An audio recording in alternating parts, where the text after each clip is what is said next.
আমরা জানি যে মানুষের সঙ্গে যদি মিল না থাকে, মানুষ মানুষের সঙ্গে যদি ভালোবাসা না থাকে, মানুষ মানুষের সঙ্গে যদি সম্পর্ক না থাকে, এখানে যদি মানুষ যদি না আসে, এটা চলবে? চলবে? এটা চলবে না। আর এটা উচিত নয়, এটা সম্ভব নয়। কারণ এটা, এই মণ্ডলীটা কি এই গঠনটাকে নিয়ে মণ্ডলী? হ্যাঁ, এই কাঁড়ি অ্যাজবেস্টার আর এই তিরপল এইসব নিয়ে, এই ফ্যান নিয়ে মণ্ডলী? এই আলমারি, এই কিবোর্ড নিয়ে মণ্ডলী? কাকে নিয়ে মণ্ডলী?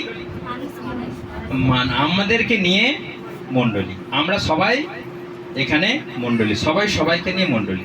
আর আমাদের হেডকে, আমাদের হেডকে, আমাদের মাথা হচ্ছে প্রভু যিশু। আমরা হচ্ছি তার বডির একটা করে অংশ। আগে বলেছি না বলিনি এটা?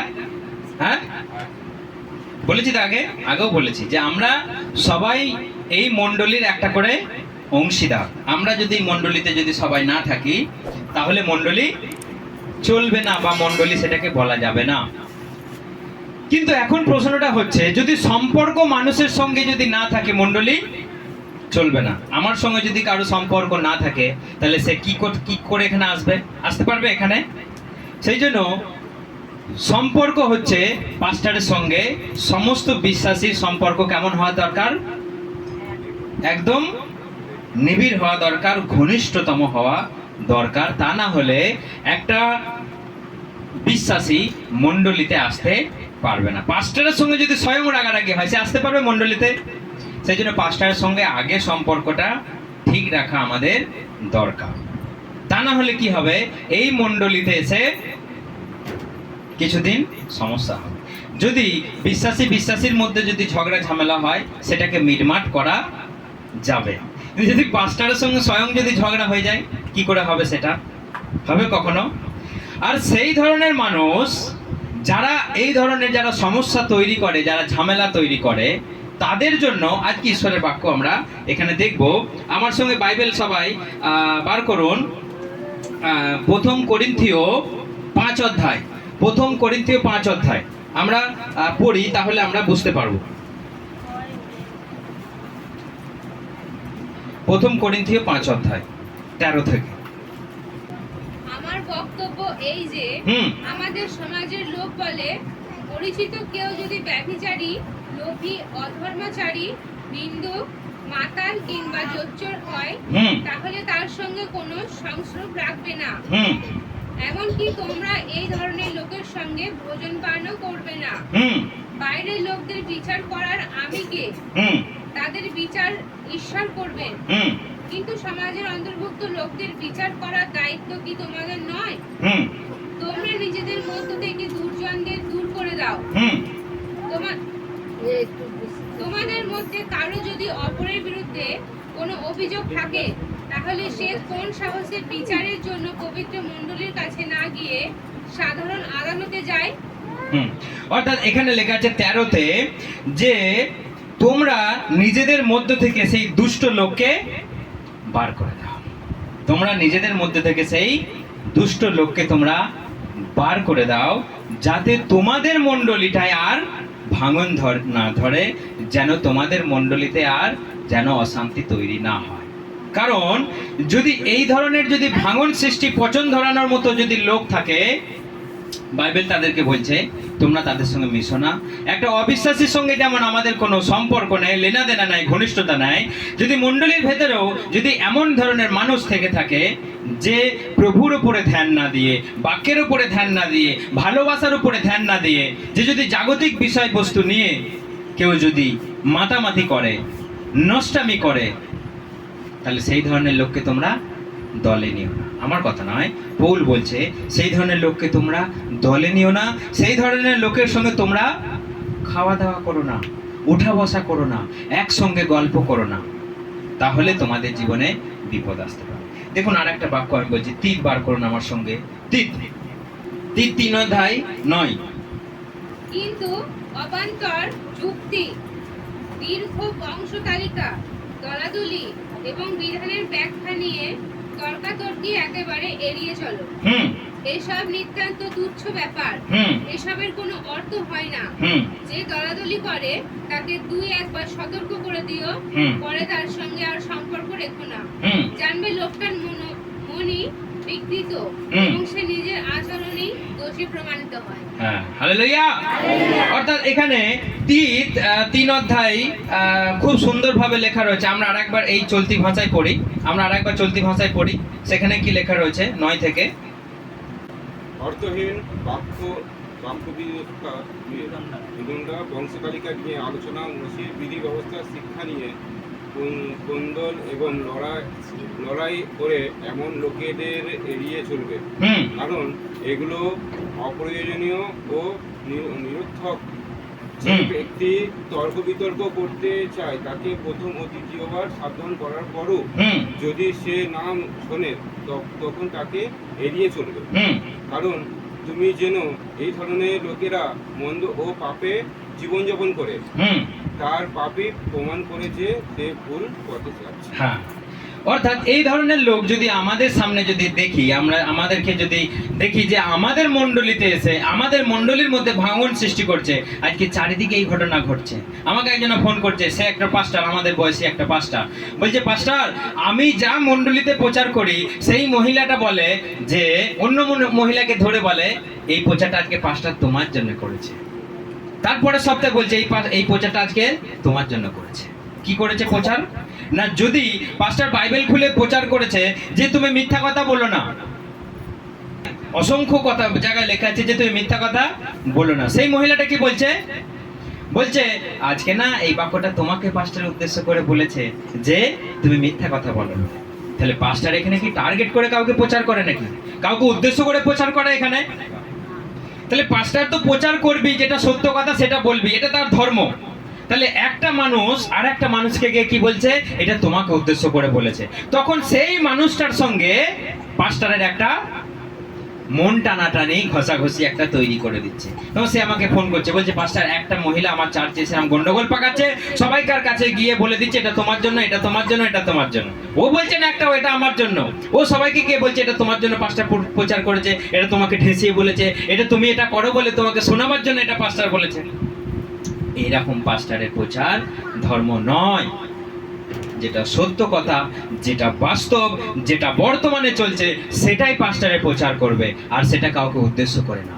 কিন্তু সে গিয়ে বলছে এটা তোমাকে উদ্দেশ্য করে বলে, তখন সেই মহিলাটা মনে করছে সত্যি করি তাহলে আমাকে উদ্দেশ্য করে বলেছে। তখন পাস্টারের সঙ্গে একটা রাগারাগি।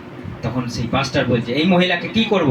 টান মেরে তাকে বাইরে বার করে দাও, তার সঙ্গে মেলামেশা বন্ধ করে দাও, তার সঙ্গে তুমি আর সম্পর্ক রেখো না, তাকে এড়িয়ে চলো, জানো সে বিগড়ে গেছে। আমি বললাম তাকে 2-3 বার তাকে বোঝাও যে এটা ভুল, এটা মণ্ডলীতে করা যাবে না।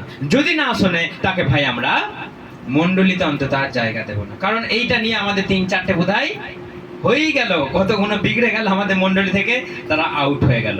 তো এরকম আসবে, এরকম যাবে, আমরা যেখানে আছি আমরা সেখানেই থাকবো। হালেলুয়া। কারণ আমরা দেখেছি অনেক মানুষ এলো, অনেক মানুষ গেল, অনেক মানুষ মতলব নিয়ে এলো, অনেক মানুষ ধান্দা নিয়ে এলো, অনেক মানুষ পাবার জন্য এলো, অনেক মানুষ সুযোগ সুবিধা নেবার জন্য এলো। কিন্তু আমরা যারা এখানে বসে আছি, আমরা যিশুর কাছ থেকে সুযোগ সুবিধা নেবার জন্য আছি, কোনো মানুষের কাছ থেকে নয়, কোনো চার্চের কাছ থেকে নয়। সেই জন্য আমরা যিশুকে ভালোবাসি, আমরা যিশুকে নিয়ে চলবো, এটাই আমাদের ধর্ম, এটাই আমাদের ভালোবাসা। আমরা মানুষকে ভালোবেসেছি, মানুষকে ভালোবাসছি, মানুষকে আমরা ভালোবাসবো। হালেলুয়া। কারণ অনেক মানুষ এই কদিনের মধ্যে অনেক মানুষ কাছ থেকে অনেক অভিজ্ঞতা আমার হলো, এবং অনেক মানুষ আমাকে অনেক শিক্ষাও দিল যে বাড়িতে ঢোকানো আর নিষেধ, বাড়িতে গিয়ে খাওয়ানো দাওয়ানো নিষেধ, অনেক মানুষের অনেক আমি উপদেশ আমি পেলাম। কিন্তু এখন হচ্ছে একটা বক্তব্য, যদি সেই সম্পর্ক যদি আমাদের না থাকে, তাহলে মণ্ডলীর মধ্যে আমাদের ঘনিষ্ঠতা যদি না থাকে, তাহলে আমরা কি করে হাতে হাত ধরে পায়ে পায়ে এগিয়ে গিয়ে আমরা সুসমাচার প্রচার করব? কি করে আমরা ঈশ্বরের রাজ্যকে আমরা বৃদ্ধি করব?